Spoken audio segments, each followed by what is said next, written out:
meu entrevistado de hoje será Ricardo Giacomassi, que é sócio e economista-chefe da TCP Partners. E o tema da nossa entrevista será uma visão macro do agronegócio para 2023.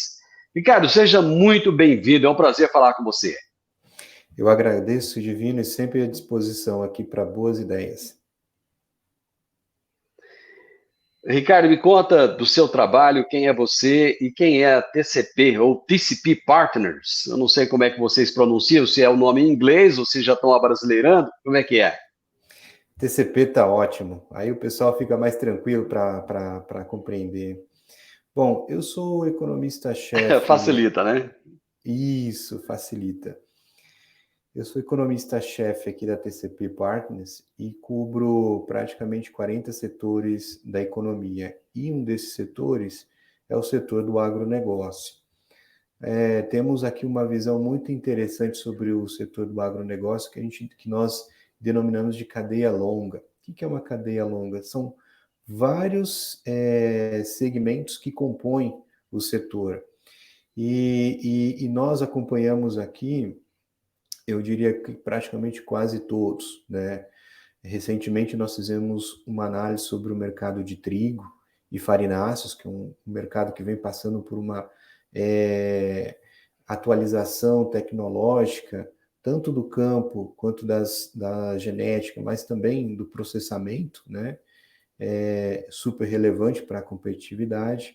Fizemos também uma análise sobre o segmento de irrigação, acreditamos muito no potencial do mercado de irrigação brasileiro, até porque a gente tem visto aí vários eventos climáticos e a irrigação ela acaba sendo uma estratégia para você garantir a produção, né? Também estamos muito otimistas com a plasticultura, acreditamos que o setor de plasticultura, quando eu digo são hortaliças, todos os vegetais que dependem da plasticultura, né, morangos e por aí vai, flores também, estamos acreditando muito nessa indústria.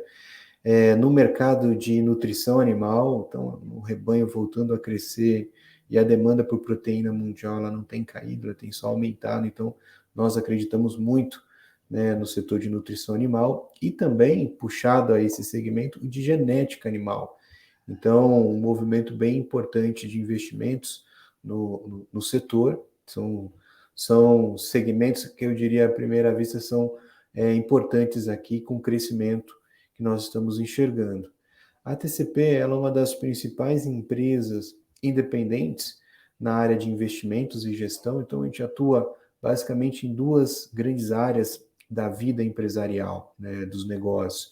Uma é buscando alternativas de investimentos para o negócio, e o segundo é profissionalizando o negócio. Então, uma parte muito importante, porque boa parte das empresas e grupos do setor do agronegócio são familiares. Em algum momento vão passar por sucessão, em algum momento vão ter necessidade de ganhos de eficiência, e nós entramos nesse ambiente todo, né? Tanto quanto trazer um investidor ou levar o negócio para o investidor, quanto para buscar eficiência e preparar esse grupo para os investidores ou, eventualmente, para um processo de sucessão, né? Nós gostamos muito do Centro-Oeste, acreditamos que o PIB do Centro-Oeste ele vai tomar uma proporção nos próximos 10 anos bastante relevante na matriz econômica brasileira, né? Então, nós temos aí vários setores do PIB do Centro-Oeste em crescimento, porque o agro, ele atrai dinheiro, ele atrai capital, e a reboque vem a parte de infraestrutura, a parte de tecnologias, a parte de telecomunicações. Então, é um setor que demanda muito subsetores, e esses subsetores acabam propiciando o crescimento econômico, né? Por outro lado, nós encontramos muitos desafios no Centro-Oeste. Um deles é a mão de obra, né? O outro é logística, mas isso nós acreditamos que vai ser corrigido ao longo do tempo, com bons governantes, né? Lógico. Agora, as empresas familiares, agrícolas, elas têm que estar preparadas para esse ambiente, né? Estávamos falando agora há pouco sobre a questão do crédito, né? Nessa mudança de governo, boa parte e também dos eventos que acabaram acontecendo, como a guerra na Ucrânia, né, eventos climáticos nos Estados Unidos, lógico, criaram um ambiente em que boa parte do setor ficou um pouco reticente em investir, né? E por outro lado, nós tínhamos também um ambiente de juros muito ruim, né? A taxa de juros alta e por aí vai. E boa parte dos grupos que nós acompanhamos aqui estava com um endividamento razoável. Qual foi a orientação? Olha, senta no caixa, não faz investimento sem necessidade neste momento, aquisição de maquinário, etc. Posterga um pouco, por quê? Vai faltar caixa. Alguns fizeram, outros não, né? Ao mesmo tempo, nós tivemos o evento da Americanas, enfim, evento de outras recuperações judiciais que acabaram fazendo com que os credores, que são os bancos e os fundos de crédito, ficassem um pouco retraídos a tomar risco em investir. Então, alguns grupos passaram por dificuldades, mas acreditamos que neste terceiro trimestre haverá um ambiente mais positivo para os credores e aí os tomadores numa situação mais confortável, né, vamos dizer assim, confortável em termos de relação dívida caixa, eles vão ter oportunidade de captações melhores, né? Então, nós acreditamos que os próximos trimestres nós teríamos aí taxa de juros de mercado, que seria ideal ali mais racionais, vamos dizer assim, entre 9% a 12%, seria um intervalo bastante importante para o setor voltar a tomar crédito, né? Mas aí, a reboque, você tem que ter uma eficiência de gestão, você tem que ter instrumentos de proteção como hedging. Olha, uma coisa que nós acompanhamos muito aqui, custo, né? Boa parte do setor não tem uma área especializada em custo. Eu fico imaginando, você produz ali 40, 50, 100, sei lá, toneladas, e aí 1.000 toneladas, né, vamos dizer, um exemplo, lógico, mas você não tem o custo na mão. Isso é danoso para o setor, porque da noite para o dia a taxa, né, as cotações podem mudar, a taxa de dólar pode mudar, e você não tem uma estrutura de custos já bem gerida. Isso é morte para o agricultor, né? Então, uma mensagem que eu deixo aqui, Divino, olha, crie dentro da estrutura da gestão uma área especializada em custo. Não deixa de ter essa área. Ricardo, o que você fala muito é que essa safra agora, o produtor acabou perdendo o controle porque ele comprou na alta, todos os seus custos com insumos, ele comprou isso na alta, e na hora de vender, ele vendeu na baixa, né? Tanto é que muitos seguraram, buscando preços melhores, e acabou piorando a situação, porque aí nós tivemos um excesso de produto no mercado, é o caso do milho agora, né, que não está conseguindo reagir aos preços porque estão sendo colhidas, né, está sendo colhida a nova safra. Mas isso deve melhorar para a próxima safra. Você acha assim que o setor já chegou no fundo do poço, digamos assim, e daqui para frente a curva começa a subir? Olha, Divino, sim, o setor passou aí os últimos 4, 5 meses com bastante dificuldades. Nós acreditamos que o fundo do poço ficou para trás. E por quê, né? Além desses elementos que você comentou, nós tivemos também uma desconfiança sobre um novo governo, que é natural, né? Em qualquer mudança de governo é natural, né? Mas sim, teve uma certa desconfiança, tiraram o pé no freio, a dívida ficou cara, né? O seu produto ficou mais barato. Então, tudo isso é uma conjunção de fatores que acabaram, sim, prejudicando boa parte de quem, né, não tinha uma boa gestão e por aí vai. Acabou prejudicando o setor. Porém, tudo passa, né? E ao mesmo tempo, agora, Passado esse terceiro trimestre e o quarto, nós acreditamos que o primeiro semestre de 2024 ele tende a ser bom para o produtor, né? Lógico, mais racional com os custos, aqueles que perderam dinheiro, eventualmente vão ter que arcar com seus custos e por aí vai. Porém, o setor ele tende a voltar a crescer próximo ano, não tem dúvida disso. Né? O Banco Central foi muito elogiado no primeiro momento por tomar atitudes assim mais conservadoras em relação às taxas de juros. Você acredita que esse momento de manutenção de taxa alta, você até falou isso, né, que ele pode ser danoso de alguma forma, ele já passou? Então, existe uma tendência de baixa dessas taxas de juros ou o Banco Central ainda deve continuar sendo conservador aí ao longo desse segundo semestre? Boa pergunta, Divina. Aqui eu coloco toda à disposição meu conhecimento econômico, né, como economista. Mas vamos lá. Uma das tarefas mais difíceis de uma economia é você controlar a inflação, porque ela causa muito problema na economia. Ela causa dificuldade de investir, ela causa pobreza, ela causa inúmeros elementos ruins na economia. É uma das principais variáveis difíceis de serem controladas, porque envolve de um lado ou do outro perdas, né? Então, eu digo perdas porque se você aumenta juros, de um lado você está perdendo oportunidade de negócio, fica mais caro, né? O consumo fica mais caro, o dinheiro fica mais caro.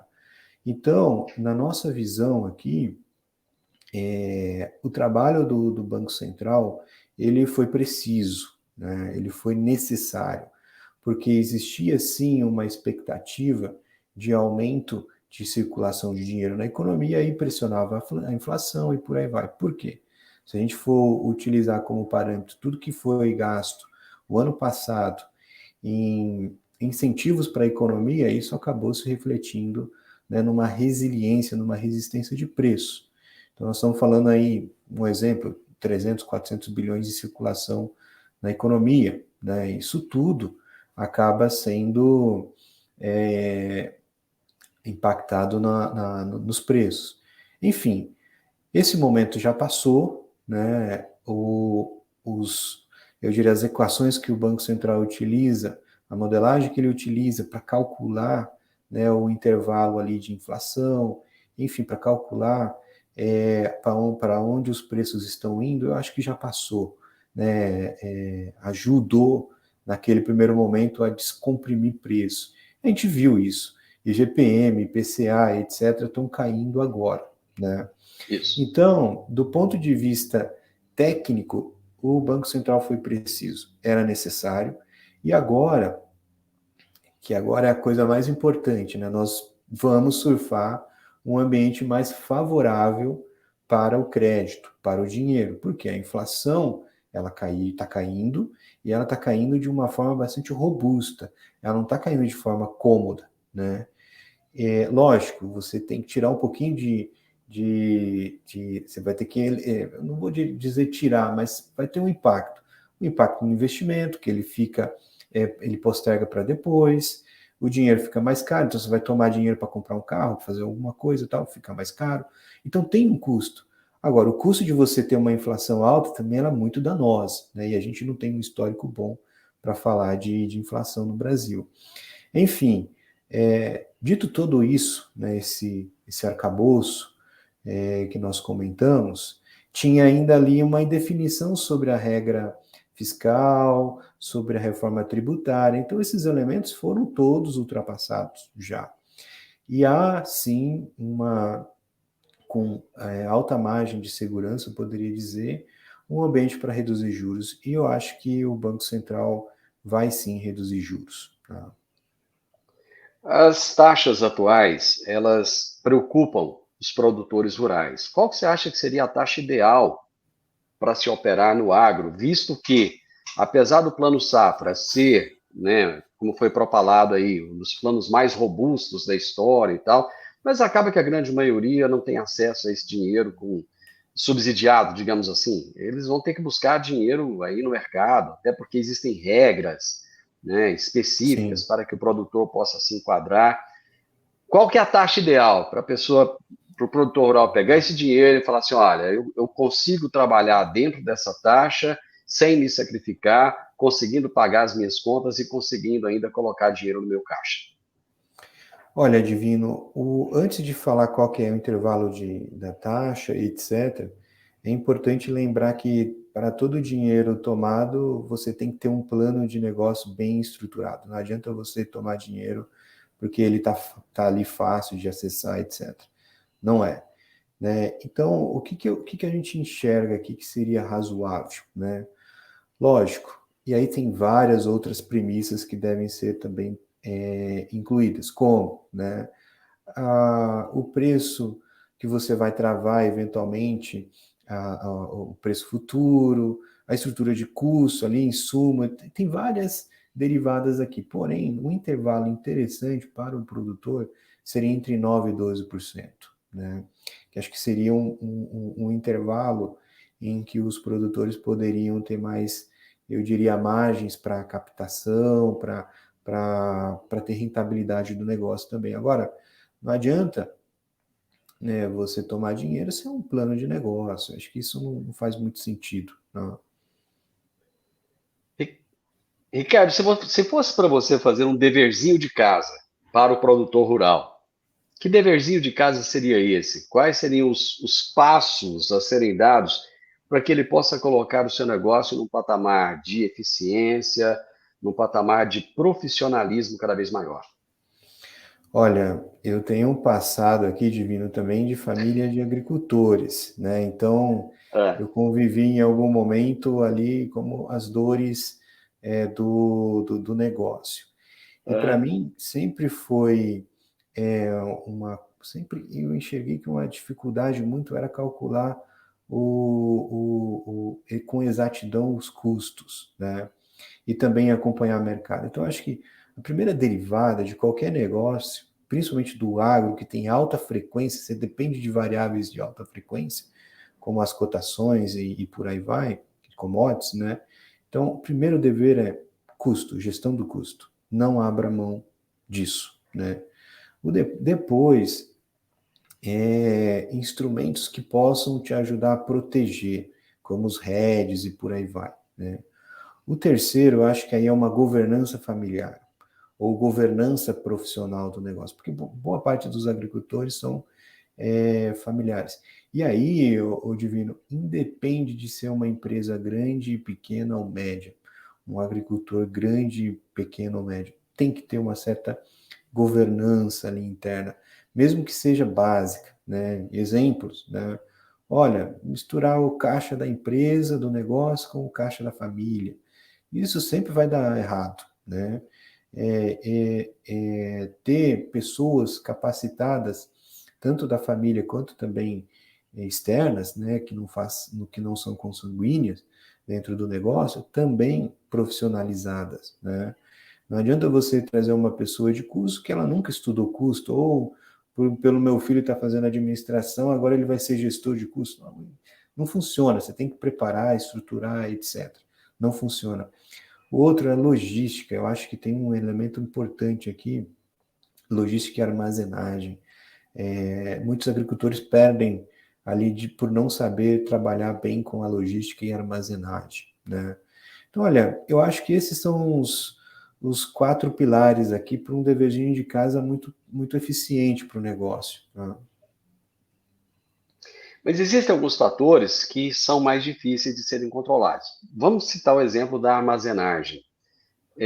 Poucos produtores têm armazéns próprios nas fazendas. Esse número no Brasil ainda é muito pequeno, se comparado, por exemplo, com os Estados Unidos, com a Argentina, com outros países, né? E o país não tem uma estrutura de armazenagem muito robusta, né? Prova disso é que agora tem muito milho para ser colhido. Deixa eu pegar o exemplo aqui do estado de Goiás. A colheita está atrasada no estado porque não tem armazéns suficientes. Esse armazém está ocupado ainda com soja. Então, o produtor tem que ir num ritmo mais lento, se arriscando, né, por causa de um problema logístico, né? E ainda tem questões de estradas, de portos. Você até falou lá atrás, se tivermos governantes eficientes, a gente pode resolver esses gargalos. Eu, assim, sem querer ser pessimista, Ricardo, eu não acredito muito no curto prazo numa solução dessas, porque para se construir portos, para se construir estradas, para se construir ferrovias, levam-se décadas, né? E o Brasil parece que não aprende a lição. Falta para os governantes um plano de longo prazo. Tudo isso que você colocou que o produtor precisa de fazer, essa questão da gestão, parece que os governos do Brasil têm uma grande dificuldade nisso. Eu estou errado? Olha, você não está errado, a sua leitura é corretíssima. Por isso que sempre quando a gente está com um cliente, com um cliente novo, um projeto novo, a gente sempre coloca no pipeline dele, ou seja, no roteiro dele, olha, tudo que você puder fazer para não depender de governo, faça. Né? Porque em algum momento ou outro você vai ter problema. Né? Uma estrada, uma rodovia não vai ser construída da noite para o dia, uma armazenagem da Conab não vai ser construída da noite para o dia, esquece. Né? Então, uma recomendação que eu sempre dou para o meu cliente, olha, não dependa, não vou falar não dependa de nada, mas faça de tudo para não depender. Né? E a armazenagem, eu acho que, olha, se você for pegar os projetos, até porque a gente trabalha na área de silos, etc., em vez de comprar 10 tratores, 20 tratores e por aí vai, em vez de você fazer uma nova frota, etc., pô, pega esse dinheiro e invista num silo, alguma coisa, em algum momento ele vai ser útil. Por que eu estou falando isso? Nós assessoramos uma empresa que atua na área de grãos e ele sempre dependia da armazenagem da cooperativa, né? Sempre. Aí deu um problema, outro dia de excesso, não tinha espaço para ele teve que ir para o silo bag. Foi para o silo bag, perdeu qualidade no produto. Aí eu falei, quanto você deixou de ganhar nessa maratona toda, inclusive o seu sono, né? E por aí vai. Ele falou, olha, uns 8 milhões. Eu falei, então pega esses 8 milhões, pensa no que você faria. Entendeu? Aí foi que ele falou, pô, eu vou construir um silo. E o que ele fez, Divino, construiu 2 silos. E hoje ele não depende de ninguém para fazer o negócio. Entendeu? E muitas vezes ele pode se planejar, ele não precisa de construir um silo que vá comportar a produção total dele. Ele pode ir construindo paulatinamente, né? E crescendo na medida que o caixa permitir, não é isso? É literalmente isso. E aí você não fica dependendo de governo, você não dependendo de cooperativa ou até de terceiros, porque você tem que armazenar também, né? Contratar eventualmente terceiro. Não vai depender. Inclusive, se o seu silo tiver com espaço, você pode até também utilizar ele como uma nova renda, né? Meu amigo, gostei de conversar com você, de ver essa visão positiva do agronegócio. Eu acho que realmente é muito importante isso, a gente olhar aquilo que tem de bom pela frente, analisando, logicamente, né, o que pode vir a travar o negócio, mas tendo essa visão positiva do agro. E não tenho dúvida nenhuma que você está corretíssimo. O Brasil é o país do agro, nós não temos outra vocação melhor do que essa. E é esse o nosso futuro. Gostem ou não, é esse o nosso futuro. Muito obrigado, foi um prazer muito grande falar com você. Divino, eu que agradeço e conta sempre comigo aí para trocar ideias e uma prosa boa. Com certeza. Um grande abraço, Ricardo. Tchau, tchau. Tchau, tchau. Eu conversei com o Ricardo Jacomassi, que traz essa perspectiva positiva do agronegócio. Nós estamos precisando disso mesmo. Precisando de uma injeção de ânimo. Cada dia é melhor. O agro é muito bom, nosso produtor rural é muito eficiente. Né? E outra coisa, não adianta nada a gente ficar reclamando de governo. Vamos para cima, vamos fazer o que temos de fazer e as coisas vão acontecer. O Ricardo Jacomassi é sócio e economista-chefe do TCP Partners. E ele trouxe uma visão macro do agronegócio em 2023. Se você gostou dessa nossa prosa, deixe um gostei, deixe um like aí para gente, deixe um comentário, compartilhe com outras pessoas essa visão positiva do agronegócio e se inscreva nesse canal. Grande abraço para você e até a nossa próxima prosa. Tchau, tchau.